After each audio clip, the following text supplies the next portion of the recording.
এভাবে ডিম টোস্ট খেতে কার কার ভালো লাগে? আমার তো ভীষণ ভালো লাগে বাড়িতে বানিয়ে এইরকম ভাবে ডিম টোস্ট খেতে। হ্যালো বন্ধুরা, গুড ইভিনিং।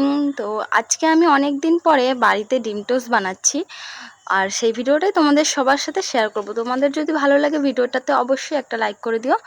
আর তো দেখো, আমি কথা বলতে বলতে রুটিগুলোকে বার করে নিয়েছি। এবার এগুলোকে আমি কেটে নেবো 2 পিস করে, 4 পিস। আমি আর আমার ছেলে খাবো। ছেলে হঠাৎ সন্ধ্যাবেলা বলছে আজকে মা একটু ডিম টোস্ট বানাও না, তো তার জন্যই ডিম টোস্টটা বানাচ্ছি। আর বাড়িতেও অনেক দিন বানিয়ে খাওয়া হয় না। তো দেখো, এটাকে এবার একটু সেঁকে নেবো। আর এটা আমি যে কেটেছি, এটার কালো যে অংশটা সেটাকে তোমরা সবাই ফেলে দাও, আমি কিন্তু ফেলি না, এটা আমি খাই। কারণ আমার এই পোড়া পোড়া এটা খেতে খুব ভালো লাগে। অনেকেই বলবে এটা আবার কার ভালো লাগে, তো আমার খুব ভালো লাগে খেতে। আর এই যে পেঁয়াজ কুচিয়ে নিয়েছি আর একটু লঙ্কা কুচিয়ে নিয়েছি।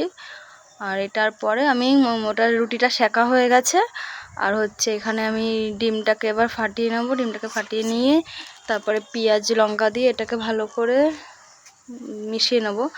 আর তোমাদের বলছি, আমি অনেক দিন ভিডিও করি না, ইউটিউবে বলো ফেসবুকে। আগে তো প্রতিদিনই ভিডিও করতাম, ইদানিং আমার ভালো লাগে না এখন আর ভিডিও করতে। ভিডিও এডিট এসব আর ভালো লাগে না। তো অনেক দিন পরে আজকে মনটা চাইলো যে না, একটু ভিডিও করি আর ভিডিও পোস্ট করি। তো তার জন্যই ভিডিওটা কিন্তু বানাচ্ছি। দেখো, কথা বলতে বলতে আমি কড়াই বলছি, এটার মধ্যে দিয়ে দিয়েছি ডিমটা, আর তার উপরে আমি রুটিটা দিয়েছি। আর এভাবে বাড়িতে কিন্তু ডিম টোস্ট আমার খুব ভালো লাগে। আগে আমি প্রায় খেতাম, ডেলিই বলতে পারো, ডেলিই খেতাম। এখন আর খাওয়া হয় না।